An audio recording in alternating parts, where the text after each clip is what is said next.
Muito bem. A falta de entendimento ou ignorância com relação a alguns assuntos priva a gente de alguma coisa boa. Eu não sei se você, mas eu cresci ouvindo que manga com leite fazia mal, né? Mas teve um dia que eu tive a informação que isso era conversa. E aí eu fiz uma batida ou uma vitamina, como queira, de manga, banana e leite. Que delícia! Mas a ignorância, a falta do conhecimento, me privava de usufruir da batida ou da vitamina de manga. No discipulado, isso se repete. A ignorância priva o discípulo de coisas maiores no reino de Deus. A falta de conhecimento com relação a Jesus e os seus discípulos priva o discípulo de experimentar coisas maiores, coisas mais profundas. O texto que nós vamos ler hoje, que é Marcos 9, 30 até o 41, eu quero destacar 3 tipos de ignorância que têm privado ou que privam os discípulos de experimentar coisas maiores. Mas antes, vamos ler o texto. Marcos capítulo 9, versículo 30. Diz assim: E tendo partido dali, passavam pela Galiléia e não queriam que alguém o soubesse, porque ensinava os seus discípulos e lhes dizia: O Filho do Homem será entregue nas mãos dos homens e o matarão, mas 3 dias depois da sua morte ressuscitará. Eles, contudo, não compreendiam isso, ou seja, eram ignorantes quanto a isso e temiam interrogá-lo. Tendo eles partido para Cafarnaum, estando ele em casa, interrogou os discípulos: De que é que discorríeis pelo caminho? Mas eles guardaram silêncio, porque pelo caminho haviam discutido entre si qual era o maior. E ele, assentando-se, chamou os 12 e lhes disse: Se alguém quer ser o primeiro, será o último e servo de todos. Trazendo uma criança, colocou-a no meio deles e, tomando-a nos braços, disse-lhes: Qualquer que receber uma criança tal como esta, em meu nome, a mim me recebe. E qualquer que a mim me receber, não recebe a mim, mas o que me enviou. Disse-lhe João: Mestre, vimos um homem que em teu nome expelia demônios, o qual não nos segue, e nós lhe o proibimos, porque não seguia conosco. Mas Jesus respondeu: Não lhe o proibais, porque ninguém há que faça milagre em meu nome e logo a seguir possa falar mal de mim. Pois quem não é contra nós, é por nós. Porquanto aquele que vos der de beber um copo de água em meu nome, porque sois de Cristo, em verdade vos digo que de modo algum perderá o seu galardão. Nesses 3 textos, nessas 3 sessões que nós acabamos de ler, o que liga aqui é a questão da ignorância com relação à essência das implicações do Evangelho. E quando nós pensamos nos nossos dias, se há uma palavra que define de alguma maneira a condição do evangelicalismo brasileiro, é a palavra ignorância, né? Então, quando nós olhamos para esse texto que acabamos de ler, contendo 3 eventos, nós temos um ponto de ligação. E qual é o ponto de ligação desses 3 eventos aqui? É o entendimento limitado, estreito, dos discípulos quanto ao reino de Deus. E especialmente a ignorância dos discípulos quanto à natureza do reino de Deus. Eles já estão caminhando com Jesus há quase 3 anos já ouviram inúmeros sermões, inúmeras aulas, mas mesmo assim eram ignorantes, faltava-lhes entendimento com relação a algumas coisas voltadas para a natureza do reino de Deus. E ao revelar essa ignorância deles, o texto mostra que a ignorância priva o discípulo de Jesus de experimentar coisas maiores. A primeira ignorância a que nós encontramos aqui é com relação à missão de Jesus. Ao Deus se fazendo homem, vivendo entre nós e indo até a cruz. Este foi um tema difícil dos discípulos entenderem. Vocês percebem que na narrativa de Marcos, Jesus está na Galileia, numa região chamada dos gentios. No sul está Jerusalém, mas ele já está se preparando para ir para Jerusalém. Então ele está passando pela Galileia. A Galileia não é o seu ponto final, ele está de passagem. E ele não queria que a presença dele ali causasse um estardalhaço, muita gente ficasse sabendo, porque era um momento que ele estava focando nos discípulos. Ele queria treinar os discípulos, ensinar os discípulos. E a mensagem que ele quer ensinar é exatamente a respeito da morte dele. Eles ainda não tinham entendido a morte de Jesus. Para eles era algo desnecessário, que não fazia sentido. Exatamente porque eles tinham uma perspectiva de um reino muito mais político do que espiritual. Eles queriam, por exemplo, que Jesus resolvesse a questão de estarem subjugados ao Império Romano. Eles queriam se libertar do Império Romano. Então é uma visão muito mais política do que espiritual. É uma visão muito mais local do que uma visão global, uma visão mais abrangente.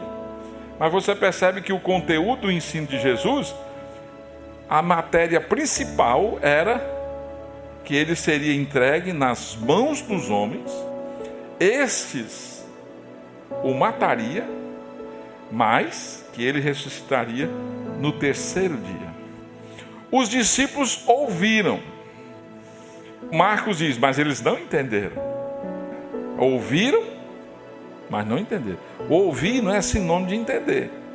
Eu posso ouvir, mas não entendi. Só que tem um agravante aqui. Eles não queriam perguntar. Eles estavam sem coragem de perguntar para Jesus.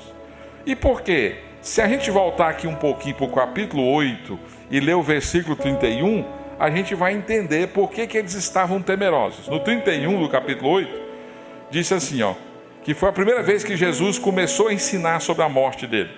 Então começou ele a ensinar-lhes que era necessário, não era opcional, era necessário que o Filho do Homem sofresse muitas coisas, fosse rejeitado pelos anciãos, pelos principais sacerdotes e escribas, fosse morto e que depois de 3 dias ressuscitasse.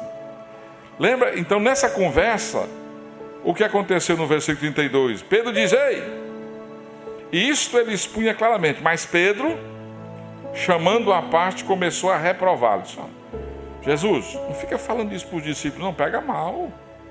Está todo mundo animado com a inauguração do teu reino. A gente está sonhando com isso. Aí você fica dizendo que vai morrer, que essa conversa de morte não está pegando bem, não. Vamos combinar aqui? Segura a onda. Aí no versículo 33, Jesus diz, porém, voltou-se e fitando os seus discípulos, repreendeu a Pedro, dizendo, arreda, Satanás, porque não cogitas das coisas de Deus, e sim das coisas do homem. Opa! Então foi uma repreensão que Jesus deu em Pedro, e os discípulos sabiam disso. Agora, no capítulo 9, no versículo 30 e 31, Jesus está novamente ensinando o mesmo assunto. Ninguém está entendendo por que essa aula está sendo repetida. Mas agora tem medo de perguntar. Jesus, quando Pedro vê com essa conversa, ele diz: arreda Satanás, você não está pensando no reino de Deus. Você não está falando em nome de Deus. Eles não queriam se identificar com Pedro. E aí então eles ficaram com medo e ficaram quietos. Mas é claro que eles ainda não entendiam. E Jesus estava preparando, porque da Galiléia ele vai para Jerusalém, onde ele vai ser preso, vai ser julgado, condenado, crucificado, e as coisas vão acontecer assim. Mas os discípulos ainda estão relutando em entender o que Jesus quer ensinar. E eles não entendiam por duas razões. A primeira é que eles tinham um conceito errado do que era o Messias. Então, Daniel já tinha falado do Filho do Homem, então eles já tinham a perspectiva do Messias vindouro. Só que quando eles olham para Jesus, para o discurso, o ensino de Jesus, não encaixa com a perspectiva que eles tinham. Então, aquilo que eu tinha montado, esse Jesus, não encaixa aqui com esse discurso. Por quê? Porque eles aguardavam, como eu disse anteriormente, um rei que viesse promover uma grande libertação do povo dos outros reinos, no caso aqui, o Império Romano. Eles entendiam o Messias que fosse conquistador, que fosse guerreiro, que fosse poderoso. E Jesus não veio. Como é que isso se encaixa? Agora ele está dizendo que ele vai morrer? Ele está dizendo que vai ser morto? Como eles não entendiam? Porque eles estavam simplesmente enxergando a perspectiva. Eles não entendiam o propósito da morte de Jesus. Eles tinham um conceito errado do Messias e eles não conseguiram entender o propósito da morte de Jesus. Como eu disse, Jesus já tinha ensinado isso muito diretamente, já era uma informação que eles tinham, mas o sentido, o significado, eles não entendiam. Na cabeça deles ainda, eles não enxergavam a necessidade de uma morte substituta, de que alguém pudesse substituí-los diante de Deus, que alguém pudesse pagar a dívida deles diante de Deus. Talvez eles não tivessem ainda entendido a realidade da morte de Jesus como um meio de perdão dos pecados, um meio de cancelamento de dívidas. Eles não tinham, eles até entendiam que eram pecadores, isso já entendiam sim, mas não de um substituto, porque eles achavam que a maior necessidade que eles tinham era de libertação política. A libertação da culpa não era a maior necessidade. A maior necessidade era o jugo romano. Eles pensavam até que, por serem descendentes de Abraão, eles já tinham sido libertos espiritualmente de qualquer culpa, por serem observadores da lei de Moisés, das festas. Ou seja, nós estamos bem na foto, mas nós não temos essa necessidade de uma libertação espiritual. Eles não tinham entendido que era necessário. Por isso Jesus diz, olha, é necessário. Apocalipse 13:8 diz que Jesus é o cordeiro que foi morto antes da fundação do mundo. Ou seja, no plano eterno de Deus, Jesus já nasceu com essa missão e já estava morto. Então era necessário. Se Jesus não fosse para a cruz, não teria salvação, porque ninguém poderia substituir os homens diante de Deus. A justiça de Deus não pode se relacionar com pessoas que são culpadas. Mas como tirar a culpa? Então Deus se faz homem e morre para satisfazer a exigência de Deus, a exigência da justiça de Deus. Então Jesus morreu como substituto daqueles que creem. Então aquela punição, aquela morte, a ira de Deus sobre o Filho, na cruz do Calvário, era no meu lugar, no seu lugar. E se de outra forma não teria como sermos salvos. Mas os discípulos até esse momento ainda não entendiam isso. Porque eles estavam mais focados nas questões materiais. A libertação do pecado era a mais urgente, era o que eles precisavam. Mas eles ainda não tinham percebido a maior necessidade. Isso é interessante e faz parte do ser humano. Muitas pessoas que a gente conhece, elas até frequentam igrejas, têm os seus motivos pelos quais elas vão à igreja, mas sem entender que elas precisam da libertação dos seus pecados, que é, na verdade, a pior das prisões. Tem gente que ouviu que certa igreja tem uma cura, ela tem uma enfermidade, então ela vai lá, porque ela está precisando da cura. Ela está passando dificuldades financeiras, mas ela está ouvindo que tem uma igreja que o pessoal lá está enriquecendo. Então ela vai lá, porque ela quer enriquecer. E muitas vezes as pessoas frequentam as igrejas, estão nas igrejas, mas elas não entendem a sua real necessidade, que é uma condição de condenação, de miséria espiritual. E precisa de Cristo, do perdão de Jesus. E elas passam a maior parte do tempo sem entender a necessidade da morte de Jesus. Não é uma questão de escolha. E uma questão que chama a atenção é que nós, frequentemente, não sabemos quais são as nossas maiores necessidades. Às vezes, a gente acha que as nossas necessidades maiores estão relacionadas às coisas dessa vida.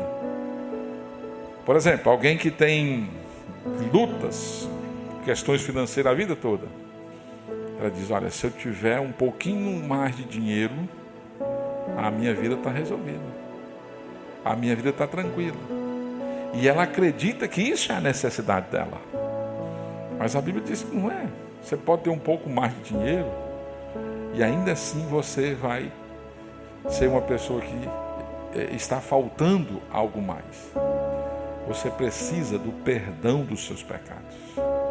A maior dádiva da morte de Jesus na cruz, a morte substitutiva, é exatamente trazer o perdão dos nossos pecados. É nos tornar aceitos diante de Deus. Nos dar o privilégio de nos tornarmos filhos de Deus por meio da cruz.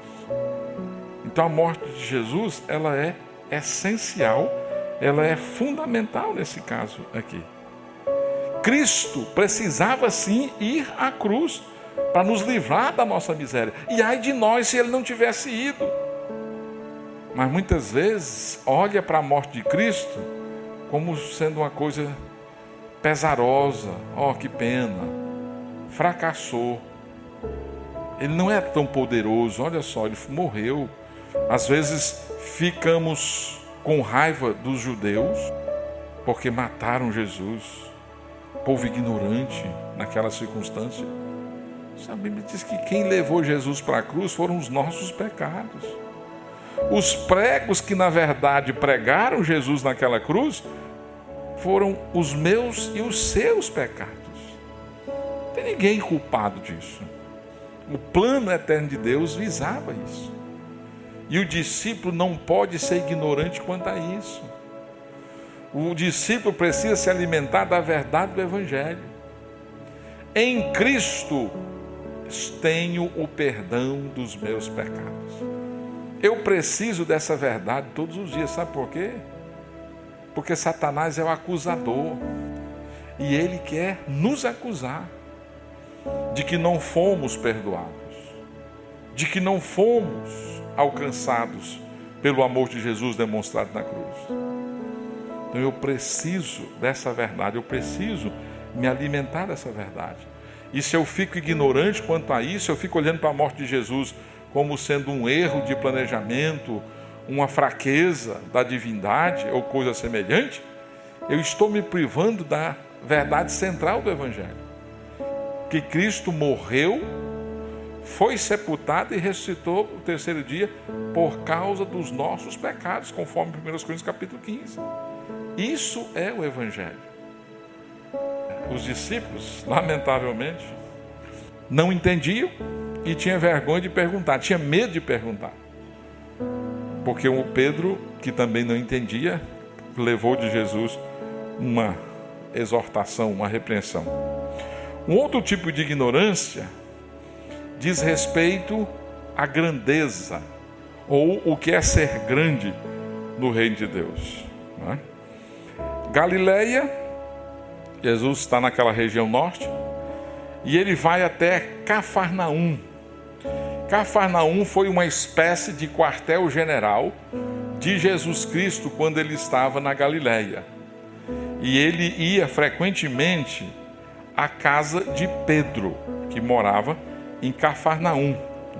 Numa dessas visitas, ele vai até curar a sogra de Pedro. Mas também André era de Cafarnaum. Então existe a possibilidade de Jesus estar em um desses dois lugares, na cidade de Cafarnaum, ou na casa de Pedro, ou na casa de André, que eram irmãos.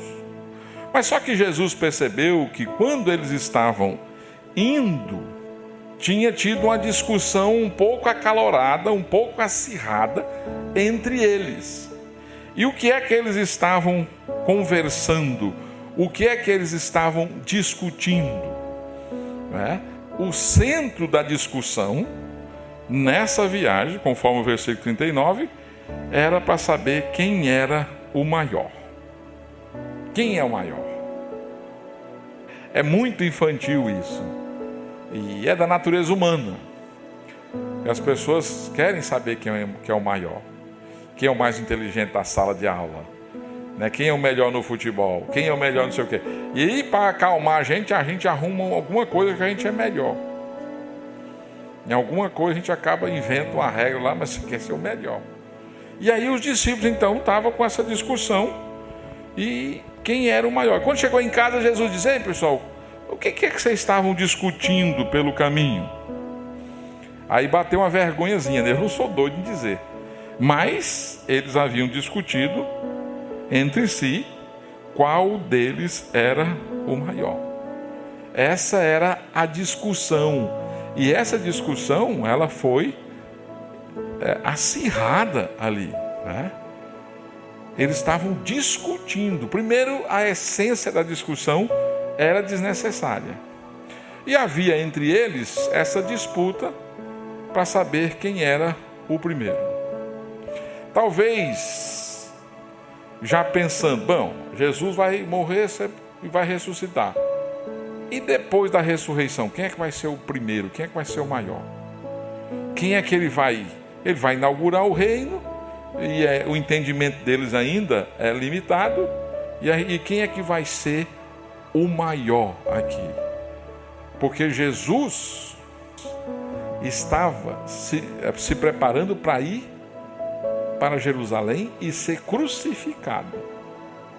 E ele já disse para eles. E eles estão preocupados com o quê? Quem é o maior? Irmãos, isso revela o quanto nós somos pequenos diante das questões sérias e importantes do reino de Deus. E às vezes a gente se perde na igreja ou em outros lugares com questões menores, pequenas, muitas vezes relacionadas a uma questão de poder, e esquecemos de algo muito mais importante no reino de Deus. Jesus está dizendo: olha, eu vou ser morto, crucificado, vai ser algo violento. Ok. Ei, mas quem é que vai ser o maior? Quem vai ser o primeiro? Jesus morrendo, quem é que vai ser o chefe aqui? Eles estavam contaminados pela busca de poder, o desejo de estar acima dos demais. E aí o que Jesus Cristo faz? No versículo 35, ele se assenta, se iguala aos outros, chama os 12 e dá a seguinte lição: olha, se alguém quiser ser o primeiro, será o derradeiro de todos e o servo de todos. É isso que vocês estão brigando? Vocês estão brigando para ser o último? Para ser o servo? O meu reino é assim. Os grandes são os que servem, são os menores, são os derradeiros, os últimos. Percebe a discrepância entre o que Jesus Cristo pensa e o que eles estão pensando? A preocupação é muito egoísta. Quem será o maior? Quem será o primeiro? Jesus, deixa eu dizer uma coisa para vocês. Ele vai voltar a esse assunto mais adiante. Mas ele disse, olha, no reino de Deus, quem quiser ser grande, tem que se tornar servo. Quem quiser ser o primeiro, tem que se tornar o último. E aí Jesus, como é um professor por excelência, ele quer dar uma aula. Ele dá uma ilustração no versículo 36. Ele toma uma criança, a coloca no meio deles, ele abraça aquela criança e diz, olha, qualquer que receber em meu nome uma dessas crianças, a mim me recebe. E qualquer que recebe a mim, recebe não a mim, mas aquele que me enviou. Ou seja, Jesus está dizendo, olha, as crianças que não tinham poderes, não tinham status, Jesus diz, mas se vocês recebem essas crianças humildes, as pessoas simples, em meu nome, vocês estão recebendo a mim e vocês estão recebendo aquele que me enviou. Vocês querem ser grandes? Sejam servos. O caminho da grandeza é o serviço. O caminho para se tornar o primeiro é o caminho da servidão ou do serviço. O alvo para o discípulo não é a si mesmo, mas o outro. E quando a gente vê uma discussão como essa, a gente descobre que, na verdade, essas pessoas não estão preocupadas com o reino de Deus. Elas estão preocupadas consigo mesmas. Elas estão interessadas em descobrir aquilo que lhes agrada, aquilo que é do seu interesse, aquilo que é pertinente às suas buscas.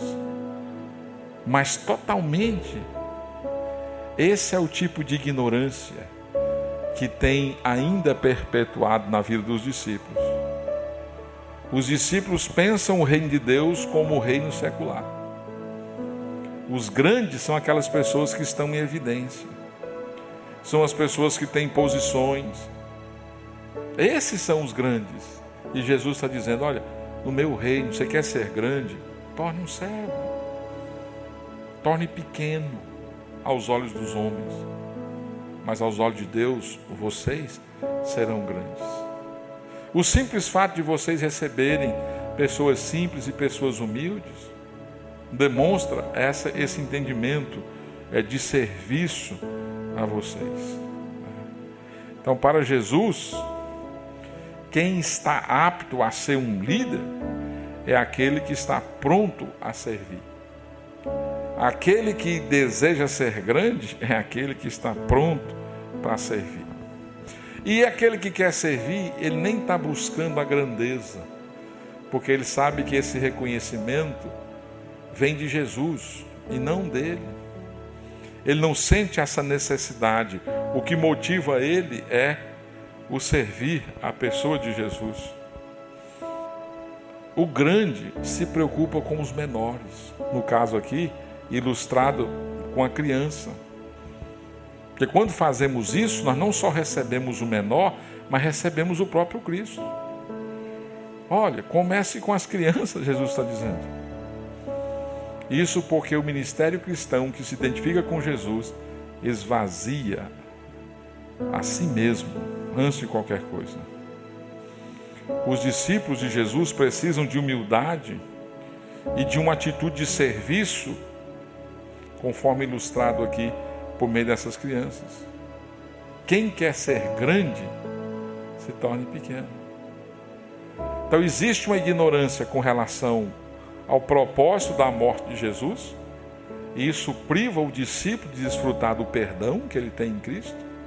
Existe uma ignorância com relação ao que é ser grande no reino de Deus, e as pessoas estão preocupadas com posição, com reconhecimento humano, e deixam de servir e, consequentemente, privam dos benefícios do reino de Deus. Terceiro e último tipo de ignorância que frequentemente acontece com os discípulos é de manter a ignorância do foco. Quando o discípulo é norteado por essa ignorância, ele perde o foco central da vida dele e ele fica focando em questões secundárias. João ouviu isso e disse: Jesus, deixa eu dizer uma coisa para o senhor. Mestre, na nossa caminhada nós vimos um homem que em teu nome ele estava expulsando demônios. E nós proibimos logo, porque ele não estava seguindo o senhor, ele não estava aqui no grupo. Jesus diz assim: João, não proíba. Sabe por quê, João? Porque ninguém há que faça um milagre em meu nome agora e logo depois começa a falar mal de mim. Pois quem não é contra nós é por nós.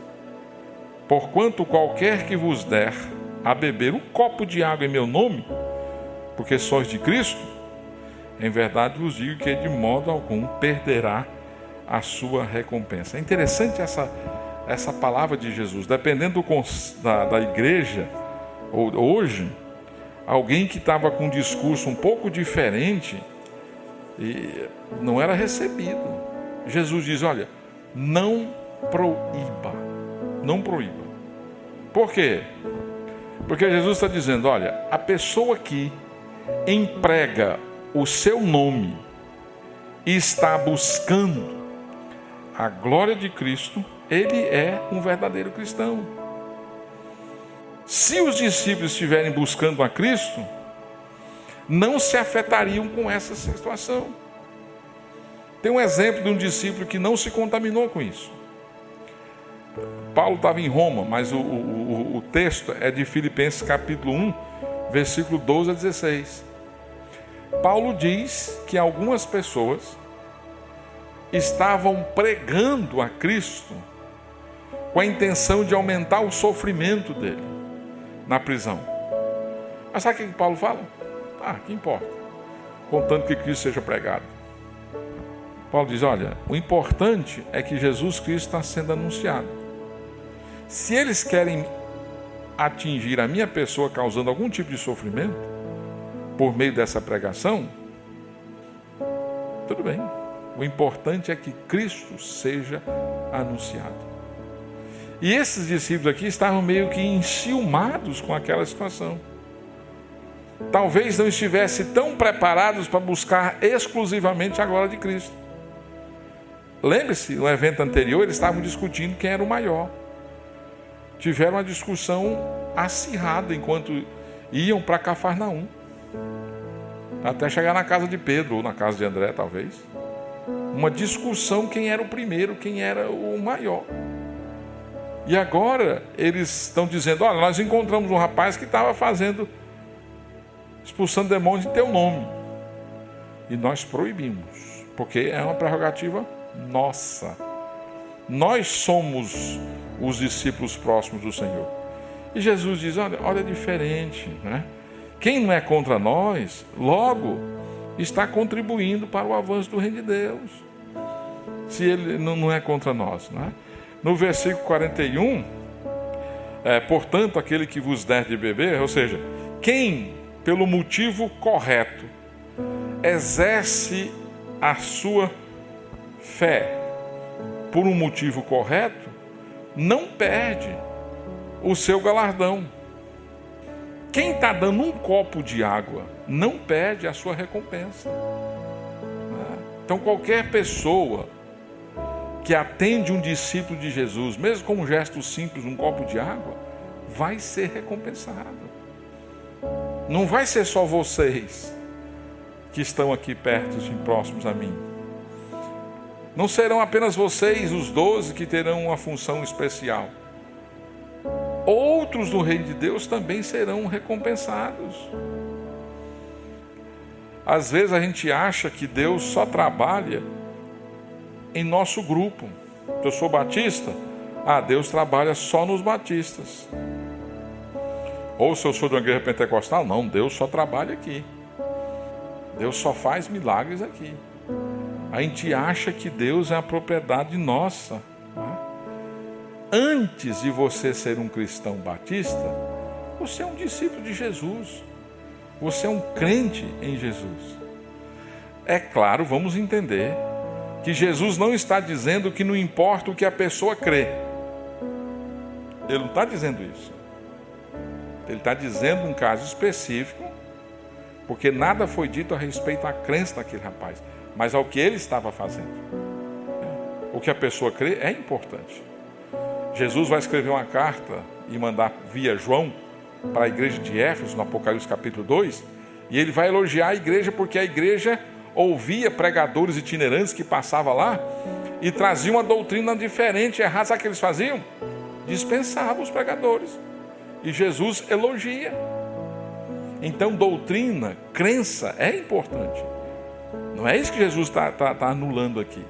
Mas ele está dizendo de pessoas que estão contribuindo em outros lugares também para o reino. Ele está dizendo que há outros cristãos em outros lugares, que há discípulos em outros lugares, que eles não precisavam proibir. Alguém observou o seguinte, podemos odiar as crenças de alguém, mas nunca odiar a pessoa. Talvez queiramos eliminar o que ela ensina, mas nunca eliminar a pessoa em si. Existem um monte de cristãos que eu não concordo com o que eles ensinam. E às vezes o ensinamento deles me permite até ter dúvida se de fato eles são cristãos.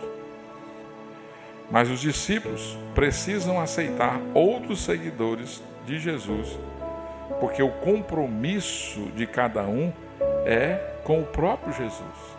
E ele vai recompensar cada um conforme o seu serviço. Cada um será recompensado conforme o seu trabalho e não do outro. Nós somos chamados para levar as cargas uns dos outros com relação ao sofrimento, certo? Mas cada um vai prestar contas de si diante de Deus. Então você tem um compromisso. E não podemos ignorar isso. E esquecer do nosso compromisso e ficar avaliando ou julgando as outras pessoas. Então, 3 tipos de ignorância que atrapalham, que privam os discípulos. A ignorância quanto à morte de Jesus, a ignorância quanto à grandeza no reino de Deus, a ignorância quanto ao serviço de outro cristão, de outro irmão em Cristo. A verdade é que tudo isso mostra que há no coração humano uma profunda corrupção causada pelo pecado. Veja você, os discípulos andaram com Jesus e viram inúmeras demonstrações de poder realizadas por Jesus. E ainda assim não entenderam a razão da morte de Jesus. Estavam buscando a própria glória. Sabe o que é que vai mudar esses discípulos? Depois da ressurreição, no dia de Pentecostes, eles vão ser transformados.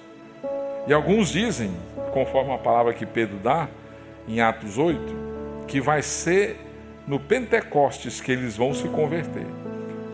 Porque antes da ressurreição, eles estão com medo, trancados. depois da ressurreição, eles morrem por causa do nome de Jesus. Eles são proibidos de pregar, eles dizem, olha, nós não podemos ficar calados. As autoridades querem proibir, e eles não. Há uma mudança, há uma transformação.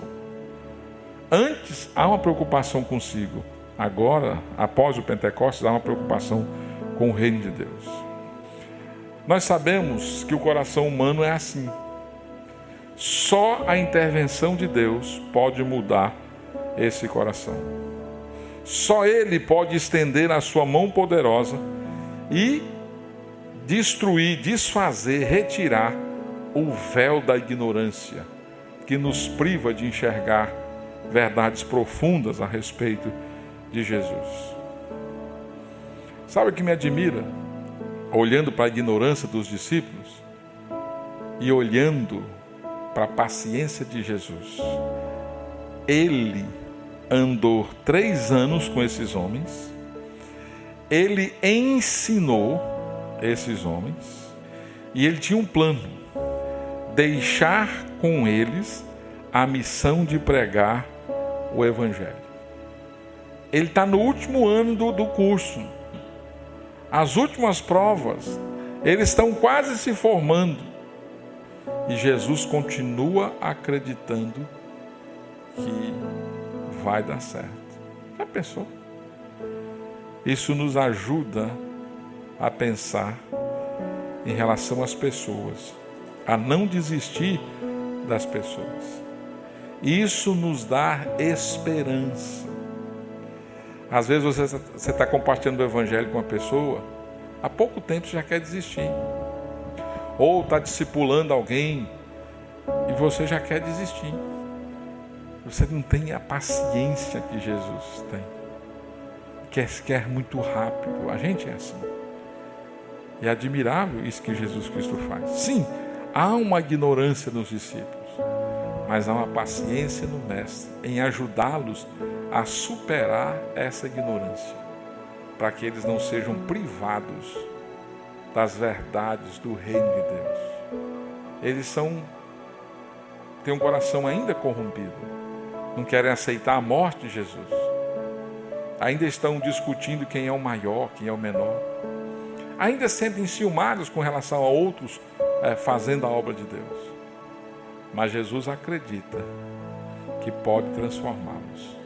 E eles vão ser transformados. A história que você conhece mostra que eles foram transformados. Mas nós, hoje, olhando para esse texto, não precisamos ser mais ignorantes com relação a essas verdades.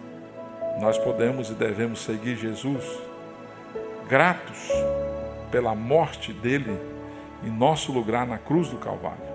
Louvar a Deus pelo dom da salvação, pelo perdão dos nossos pecados, pelo acesso a Deus por meio de Cristo. Nós podemos reconhecer diante do Senhor o nosso desejo de grandeza relacionado a esse reino e pedir a Ele: Senhor, quebranta o nosso coração, nos torne homens e mulheres humildes, nos dê um coração de servo, ajude-nos a entendermos que servir aos irmãos é servir ao Senhor. Ajude-nos, torna-nos humildes como uma criança, ajude-nos a focar no nosso compromisso em fazer a Tua obra e se alegrar com outras pessoas que estão servindo ao Senhor, às vezes diferente do que eu estou fazendo, da forma como eu estou fazendo. Que o Senhor nos livre da ignorância, porque a ignorância priva o discípulo de experimentar mais e mais do Senhor.